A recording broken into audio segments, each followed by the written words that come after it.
22일 KMA 뉴스브리핑입니다.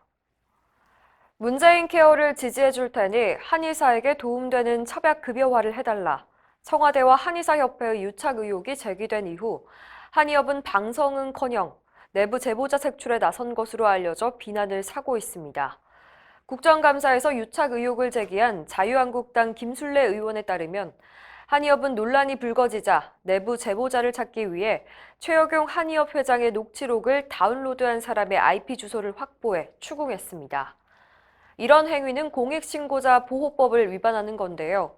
김 의원은 한의협이 공익 제보자를 찾기 위해 혈안이 돼 있다며 국정감사 기능에 심각한 도전이라고 비난했습니다. 국회 보건복지위원회 김세연 위원장도 나섰습니다. 김 위원장은 21일 국정감사에서 박능우 보건복지부 장관에게 한의협의 공익신고자 색출과 공익침해 여부에 대해 철저히 조사하라고 주문했습니다.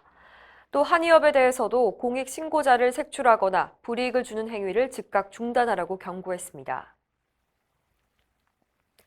전공의 주 80시간 근무 규정을 지키기 위해 대다수 병원에서 시행하고 있는 EMR 셧다운제가 전공의를 불법으로 내몰고 있다는 지적이 계속해서 나오고 있습니다.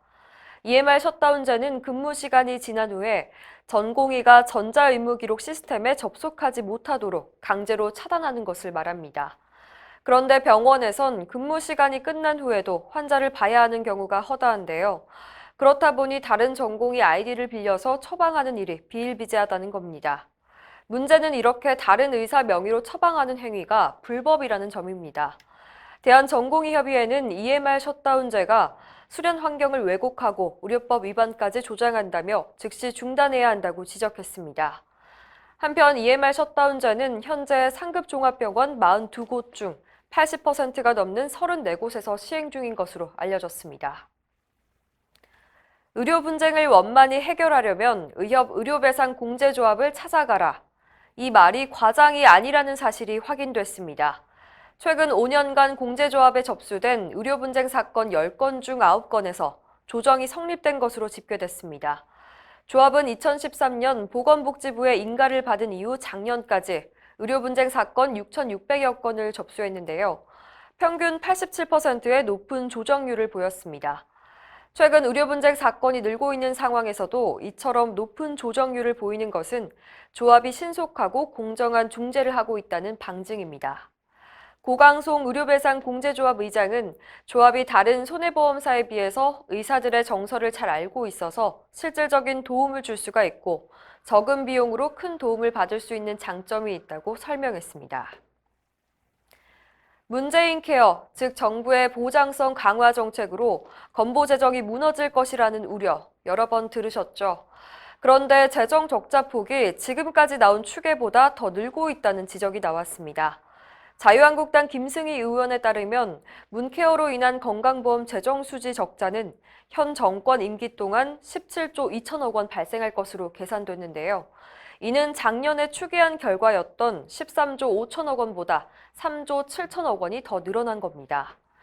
특히 다음 정권이 떠안아야 할 재정 적자가 22조 원으로 작년 추계보다 10조 원이 증가했습니다. 누적 준비금이 모두 소진되는 시기도 기존 예상보다 3년 앞당겨진 2024년으로 예상됐는데요. 김 의원은 정부의 무책임한 재정 지출로 적자만 늘어나고 있다며 보장성 강화 정책을 전면 재검토해야 한다고 지적했습니다. 김재정 명예회장이 의협 회관 신축기금으로 1,000만 원을 기부했습니다. 김 회장은 제31대와 제33대 의협 회장을 역임했는데요. 임기 중 2000년 의약분업 반대 투쟁을 이끌다가 구속되고 의사 면허도 정지당하는 고초를 겪었습니다. 김 회장은 회관 신축 허가를 받았다는 기쁜 소식을 듣고 조금이나마 보탬이 되고자 기부하게 됐다고 밝혔습니다. 박홍준 신축위원장은 김 회장의 모습이 후배들에게 큰 귀감이 될 것이라며 이번 기회로 많은 회원들이 회관 신축에 관심을 갖는 계기가 되길 바란다고 밝혔습니다. 한편 의협 회관 신축 사업은 지난 10월 4일 용산구청으로부터 허가를 받고 내년 3월 착공에 들어갈 예정입니다. 이상으로 뉴스브리핑을 마칩니다. 자세한 사항은 의협신문을 참고하시길 바랍니다.